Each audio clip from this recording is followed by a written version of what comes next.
വലിയ super hit വിജയം തന്നെയാണ് നേടിയിരിക്കുന്നത്. സൂപ്പർ നായകൻ കൂടിയായ ചലച്ചിത്ര താരം കൂടിയായ സുരേഷ് ഗോപി. പിടിക്കേണ്ട ഇലക്ഷനിൽ ഒരു സീറ്റ് സുരേഷ് ഗോപിയുടെ വക തൃശ്ശൂരാണ്. കേരള ഘടകത്തിന് ആശ്വസിക്കാം. 69,112 വോട്ടുകളുടെ ലീഡ് നിലയുമായി സുരേഷ് ഗോപി ആ സ്വർണ്ണ കിരീടം തന്നെയാണ്. മാവേലിക്കര ഏറെക്കുറെ പൂർത്തിയാവുകയാണ് കേട്ടോ. ചെങ്ങന്നൂർ മണ്ഡലത്തിലെ 14-ൽ 13 റൗണ്ടും പൂർത്തിയായി കഴിഞ്ഞിരിക്കുന്നു. ഒറ്റ റൗണ്ട് മാത്രമാണ് ചെങ്ങന്നൂർ ബാക്കി. കുട്ടനാട്ടിൽ ആണ് ബാക്കിയുള്ളത് 5 റൗണ്ടുകൾ. സുരേഷ് ഗോപി പറയുന്നത് കേൾക്കുന്നില്ലല്ലോ. പറഞ്ഞു തുടങ്ങിയിട്ടില്ല പറഞ്ഞു കഴിഞ്ഞിരിക്കുന്നു. ഈ തെരഞ്ഞെടുപ്പിന്റെ തുടക്കത്തിൽ പ്രചാരണത്തിന്റെ ഘട്ടത്തിൽ BJP കേന്ദ്ര നേതൃത്വം കേരള നേതാക്കളോട് പറഞ്ഞിരുന്ന കാര്യങ്ങളിൽ ഒന്ന്, നിങ്ങൾ വോട്ട് ഷെയർ കൂട്ടുക, നിങ്ങളുടെ സീറ്റുകൾ കിട്ടിയില്ലെങ്കിലും ഞങ്ങൾ പിടിക്കുമെന്നായിരുന്നു. എന്നാൽ ഈ അന്തിമ ഫലത്തിലേക്ക് നടന്നെടുക്കുമ്പോൾ, ഓരോ സീറ്റും നിർണായകമാകുമ്പോൾ സുരേഷ് ഗോപി ഈ മുഖം മറക്കണ്ട എന്ന് പറയുമ്പോൾ അതിന് അധിക സാങ്കത്യം കിട്ടുന്നു. തീർച്ചയായിട്ടും സുരേഷ് ഗോപിയുടെ ഒരു വിജയം എന്ന് പറയുന്നത് കേരളത്തിന്റെ രാഷ്ട്രീയ ചരിത്രത്തിൽ രേഖപ്പെടുത്തുകയാണ്. അതായത് സുരേഷ് ഗോപിയെ പോലെ പരിണതപ്രജ്ഞനായ ഒരു വലിയ പാരമ്പര്യമുള്ള രാഷ്ട്രീയ നേതാവൊന്നുമല്ല. പക്ഷെ വന്ന് ഒരു മണ്ഡലം പിടിച്ചെടുക്കുന്നു, BJPക്ക് വേണ്ടി ആദ്യമായി താമര വിരിക്കുന്നു പറയുമ്പോൾ അദ്ദേഹത്തിന്റെ പേര് കേരളത്തിന്റെ രാഷ്ട്രീയ ചരിത്രത്തിൽ എഴുതപ്പെടുകയാണ്.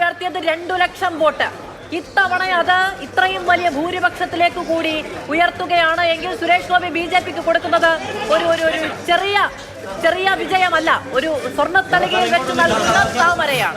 അല്ല, ഈ വോട്ട് ശതമാനത്തിന്റെ കാര്യം പറഞ്ഞപ്പോൾ ഇപ്പോൾ നിലവിലുള്ള ലീഡ് നില അനുസരിച്ച് കേരളത്തിൽ BJPക്ക് 16.40 വോട്ട് ശതമാനം. 16.40.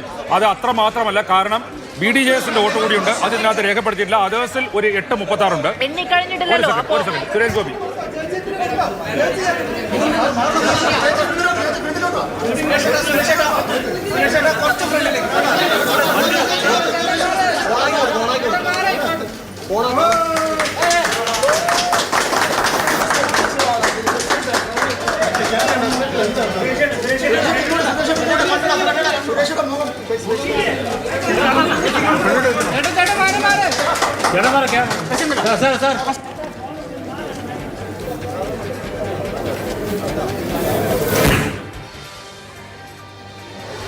മധുരം വിളമ്പുന്നു, പായസം വിളമ്പിക്കൊടുക്കുകയാണ് സുരേഷ് ഗോപിയുടെ കുടുംബം. അവിടെ എത്തിയ വിജയാഘോഷത്തിൽ പങ്കെടുക്കാനെത്തിയ ആളുകൾക്ക് ഇത്രമേൽ മധുരം മറ്റെന്തുണ്ട് അല്ലെ? വലിയ വിജയം, മധുരതരമായ വിജയം. പാലക്കാട് 60,000 കടന്നിരിക്കുന്നു. VK ശ്രീകണ്ഠൻ. പാലക്കാട് എന്ന ഇടതുകോട്ട, ഇനി പഴങ്കത ആ കോട്ട ശ്രീകണ്ഠന്റെ കോട്ടയാണ്. 2 ലക്ഷം കവിഞ്ഞിരിക്കുന്നു ഹൈബി ഈഡൻ.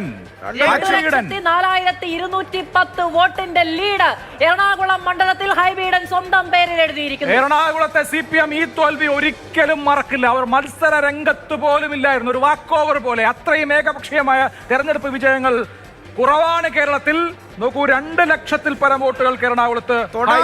തൊടാൻ പോലും പറ്റാത്ത അത്ര ദൂരത്തേക്കാണ് ഹൈബി ഈഡൻ. എറണാകുളത്തിന്റെ ചരിത്രത്തിലെ ഏറ്റവും ഉയർന്ന ഭൂരിപക്ഷമാണ് ഹൈബി ഈഡൻ. സ്വന്തം ഭൂരിപക്ഷത്തോട് മത്സരിച്ച് ആ ഭൂരിപക്ഷം മെച്ചപ്പെടുത്തിയിരിക്കുന്നു ഹൈബിക്ക് ഒരു വലിയ അഭിനന്ദനം നിശ്ചയമായും അർഹിക്കുന്നുണ്ട്. ജില്ല VD സതീശന് കൂടി അർഹതപ്പെട്ട നേട്ടം. തീർച്ചയായും കണ്ണൂരിൽ 67,820 കെ സുധാകരൻ ലീഡ് ചെയ്യുകയാണ്. അതും പകുതി എണ്ണിക്കഴിഞ്ഞപ്പോൾ മാത്രമാണ്. KS-ഉം 1 ലക്ഷം കടക്കാൻ ഒരുങ്ങുകയാണ്. ഈ തെരഞ്ഞെടുപ്പിൽ കേരളത്തിൽ സംഭവിച്ചിരിക്കുന്നത് അതിശക്തമായ UDF തരംഗമാണ്. എനിക്ക് തോന്നുന്നു കഴിഞ്ഞ തവണത്തേക്കാൾ വലിയ തരംഗം. സാധാരണഗതിയിൽ UDF-ന് നഷ്ടപ്പെടുന്ന ഇടത്താണ് BJPക്ക് നേട്ടം എന്നുള്ളതാണ് എപ്പോഴും CPM മുന്നോട്ട് വെക്കുന്ന ഒരു ആർഗ്യുമെന്റ്. ഇനി അതിന് കേരളത്തിൽ കളം പിടിക്കാൻ ഇത്തിരി വിയർക്കേണ്ടി വരും. LDF-ന് നഷ്ടപ്പെടുന്നിടത്ത് കൂടി BJP വിജയം കൈവരിക്കുന്നുണ്ട് എങ്കിൽ ഇനിയുള്ള രാഷ്ട്രീയ സമവാക്യങ്ങളും ഇതുവരെയുള്ള ന്യായവുമൊക്കെ അങ്ങോട്ടും ഇങ്ങോട്ടും മാറും. കഴിഞ്ഞ തവണ പറഞ്ഞത് രാഹുൽ ഗാന്ധി ഇഫക്റ്റ് ആയിരുന്നുവെങ്കിൽ ഇത്തവണ അത്തരം ഒരു രാഹുൽ തരംഗമില്ല എന്ന് ഇടതുപക്ഷം നേരത്തെ വ്യക്തമാക്കിയിരുന്നു.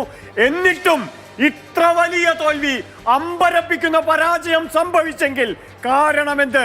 ഒരുപാട് വിയർപ്പൊഴുക്കേണ്ടി വരും. അതിനപ്പുറത്ത് സ്വന്തം കോശങ്ങളിൽ നിന്ന് നഷ്ടപ്പെട്ടു പോയത് എന്തൊക്കെ എന്ന് തിരിച്ചറിയേണ്ടി വരും. ഈ ചാലക്കുടിയുടെ കാര്യത്തിൽ നമ്മൾ ഈ ഇവരുടെ കാര്യം പറഞ്ഞല്ലോ, 2020 കാര്യം.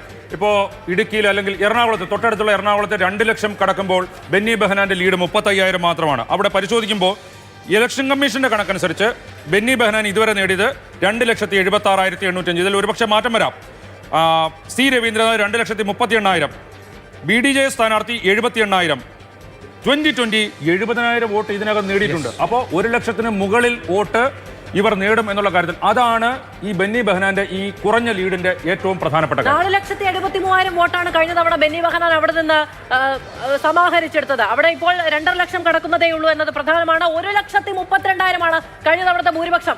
അവിടെ നിന്നുകൊണ്ടാണ് നിലവിൽ ബെന്നി ബെഹനാൻ 38,000 മാത്രം ലീഡ് നിലയിൽ. കണ്ണൂർ 70,000 കടന്നു കേട്ടോ. കെ സുധാകരൻ 70,000 കടന്നു. കെ സുധാകരൻ 1 ലക്ഷമാവുന്ന മുഹൂർത്തത്തിനാണ് ഇനി നമ്മൾ കാത്തിരിക്കുന്നത്.